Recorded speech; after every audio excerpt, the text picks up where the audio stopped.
لله رب العالمين أشهد أن لا إله إلا الله وحده لا شريك له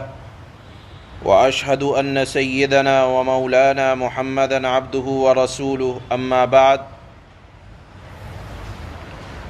وعن أنس بن سيرين رحمه الله تعالى قال كنت مع أنس بن مالك رضي الله تعالى عنه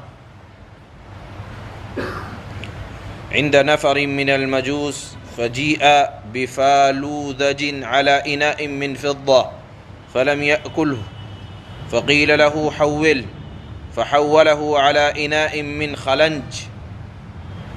خلنج وجيء به فأكله رواہ البیہقی بإسناد حسن۔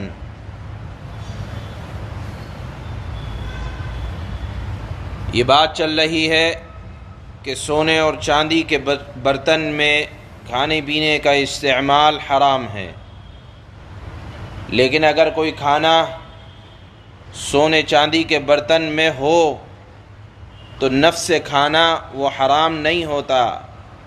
معلوم یہ ہوا کہ اگر اس کھانے کو دوسرے برتن میں پلٹ کر کھانا کھایا جائے، مثال کے طور پر سونے اور چاندی کے برتن میں کوئی کھانا تھا، وہ آپ کے سامنے آیا، آپ نے کہا میں اس میں نہیں کھاؤں گا، تو کھانے کو پلٹ کر دوسرے برتن میں رکھ لیا گیا اور اب کھایا جا رہا ہے، تو کھانا دوسرے برتن میں کھانا جائز ہو جائے گا۔ یہ بات اس وجہ سے کہی جا رہی ہے کہ حضرت انس ابن مالک رضی اللہ تعالی عنہ جو خادم رسول تھے، ان کے سامنے مجوسیوں کے ایک گروہ کے پاس گئے آپ،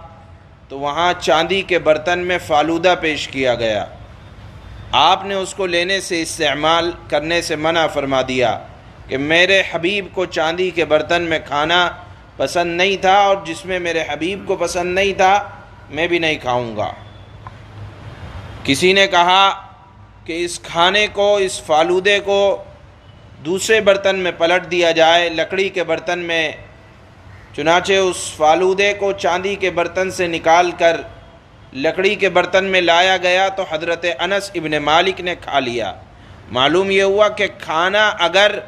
سونے اور چاندی کے برتن میں آ گیا تو کھانا خراب نہیں ہوتا، اس کو دوسرے برتن میں پلٹ کر استعمال کیا جا سکتا ہے۔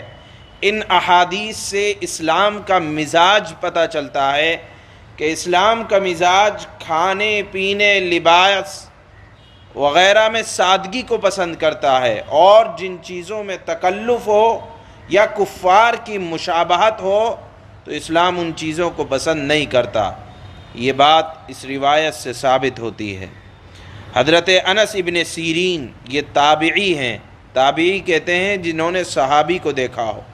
حضرت انس ابن سیرین بیان کرتے ہیں کہ میں حضرت انس ابن مالک کے ساتھ